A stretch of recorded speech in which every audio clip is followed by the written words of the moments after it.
The origins of science fiction are based on two schools of thought. One states that science fiction only became possible because of the scientific revolution which began in 1543 with the publication of Nicolaus Copernicus's On the Revolutions of the Heavenly Spheres, his seminal work on the heliocentric theory. The other asserts science fiction's roots go even further back to about 2100 BC, to the ancient Sumerian poem, the Epic of Gilgamesh, the earliest surviving tale of epic fantasy. Taking this second school of thought as the basis of our journey, American science fiction author Lester Del Rey argued that science fiction is precisely as old as the first recorded fiction. That is the Epic of Gilgamesh.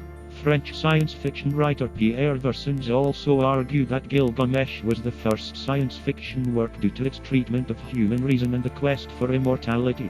Since the epic was written over generations following the supposed reign of King Gilgamesh, and is seen as a mythologized version of his life, fantasy elements occur throughout the poem.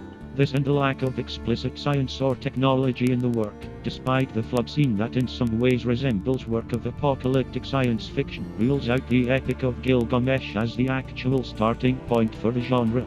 A somewhat better candidate would be the second AD, A True Story, by Lucian of Samosata.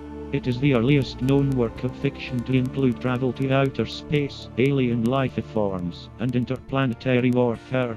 As such, L. Sprague de Camp and a number of other authors argue this to be one of the earliest if not the earliest example of science fiction or proto-science fiction.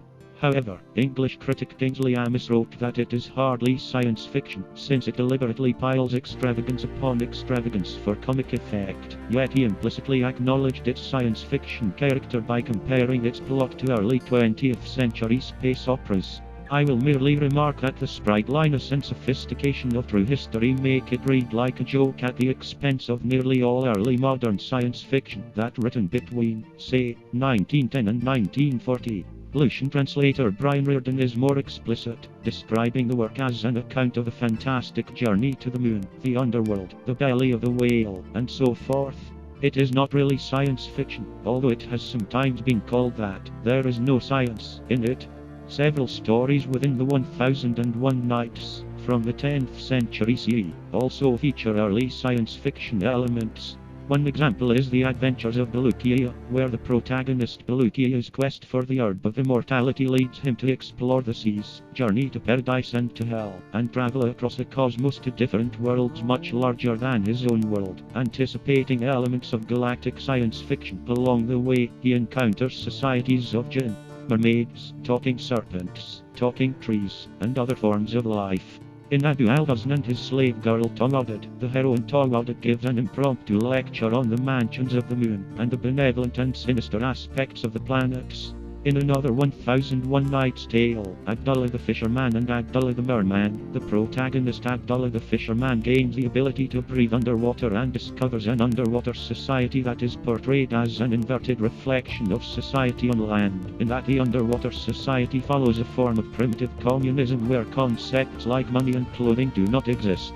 Other Arabian Nights tales also depict Amazon societies dominated by women, lost ancient technologies, advanced ancient civilizations that went astray, and catastrophes which overwhelmed them.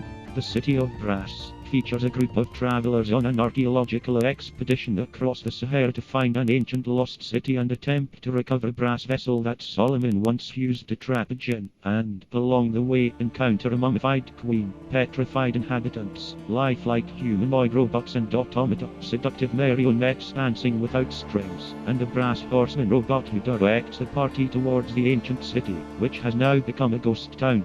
The third Kalandar's Tale also features a robot in the form of an uncanny boatman. The 10th century Japanese narrative The Tale of the Bamboo Cutter may also be considered proto-science fiction. The protagonist of the story, Kaguya, is a princess from the moon who is sent to Earth for safety during the Celestial War, and is found and raised by a bamboo cutter in Japan. She is later taken back to the moon by her real extraterrestrial family. A manuscript illustration depicts a round flying machine similar to a flying saucer. According to Dr. Abu Shadi al-Bamirbi, the final two chapters of the Arabic theological novel Fadl ibn Natak, circa 1270, also known as Philologus Autodidactus, by the Arabian polymath writer Ibn al-Nafis, born 1213, died 1288, can be described as science fiction. The theological novel deals with various science fiction elements such as spontaneous generation, futurology, apocalyptic themes, eschatology, resurrection and the afterlife, but rather than giving supernatural or mythological explanations for these events, Ibn al-Nafis attempted to explain these plot elements using his own extensive scientific knowledge in anatomy, biology, physiology, astronomy, cosmology, and geology. For example, it was through this novel that Ibn al-Nafis introduces his scientific theory of metabolism, and he makes references to his own scientific discovery of the pulmonary circulation in order to explain bodily resurrection. The novel was later translated into English as Theologus Autodidactus in the early 20th century. In the wake of scientific discoveries that characterized the Enlightenment, several new types of literature began to take shape in 16th century Europe. The English humanist thinker Thomas More's 1516 work of fiction and political philosophy entitled Utopia describes a fictional island whose inhabitants have perfected every aspect of their society. The name of the society stuck, giving rise to the utopia motif that would become so widespread in later science fiction to describe a world that is seemingly perfect but either ultimately unattainable or perversely flawed.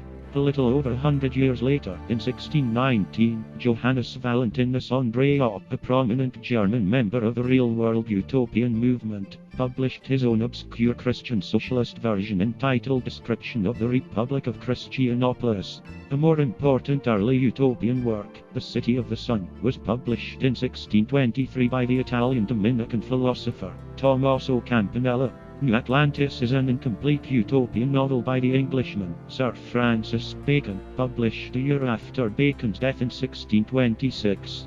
It appeared unheralded and tucked into the back of the longer work of natural history, Silva Silvarum, Forest of Materials. In the 17th and 18th centuries, the so-called Age of Reason and widespread interest in scientific discovery fueled the creation of speculative fiction that anticipated many of the tropes of more recent science fiction. The German astronomer, mathematician, and astrologer, Johannes Kepler's Sonneum, The Dream, 1634, presents a detailed imaginative description of how the Earth might look when viewed from the Moon, and is considered the first serious scientific treatise on lunar astronomy.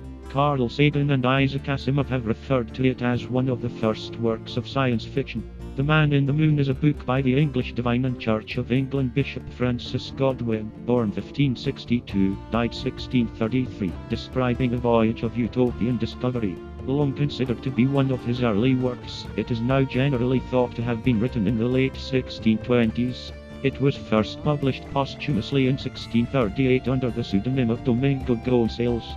The work is notable for its role in what was called the New Astronomy, the branch of astronomy influenced especially by Nicolaus Copernicus. Although Copernicus is the only astronomer mentioned by name, the book also draws on the theories of Johannes Kepler and William Gilbert. Godwin's astronomical theories were greatly influenced by Galileo Galileo's Sidereus Nuncis, 1610, but unlike Galileo, Godwin proposes that the dark spots on the Moon are seas, one of many parallels with Kepler's Sonneum. Athanasius Kircher, The Society of Jesus, born 2nd May 1602, died 28 November 1680, was a German Jesuit scholar and polymath who constructed a magnetic clock, the mechanism of which he explained in his Magnus, 1641. The device had originally been invented by another Jesuit, Francis Line of Liege, and was described by an acquaintance of Line's in 1634. Kircher's patron Paris had claimed that the clock's motion supported the Copernican cosmological model, the argument being that a magnetic sphere in the clock was caused to rotate by the magnetic force of the Sun. Kircher's model disproved the hypothesis, showing that a motion could be produced by a water clock in the base of the device. Although Kircher wrote against the Copernican model in his Magnus, supporting instead that of Tycho Brahe, his later Itinerarium Ecstaticum, Ecstatic Journey, 1656, revised 1671, presented several systems, including the Copernican, as distinct possibilities. The description of a new world, called the Blazing World, better known as the Blazing World, is a 1666 work of prose fiction by the English writer Margaret Cavendish, the Duchess of Newcastle. Feminist critic Dale Spender calls it a forerunner of science fiction. It can also be read as a utopian work. Conversations on the Plurality of Worlds is a popular science book by French author Bernard Lebovier de Fontenelle, published in 1686. It offered an explanation of the heliocentric model of the universe, suggested by Nicolaus Copernicus in his 1543 work De Revolutionibus Orbium Coelestium, on the revolutions of the heavenly spheres. The book is Fontenelle's most famous work and is considered to be one of the first major works of the Age of Enlightenment. Thus we have come full circle in this, the first episode of a timeline of science fiction. The next installment will kick off the 18th century. See you then.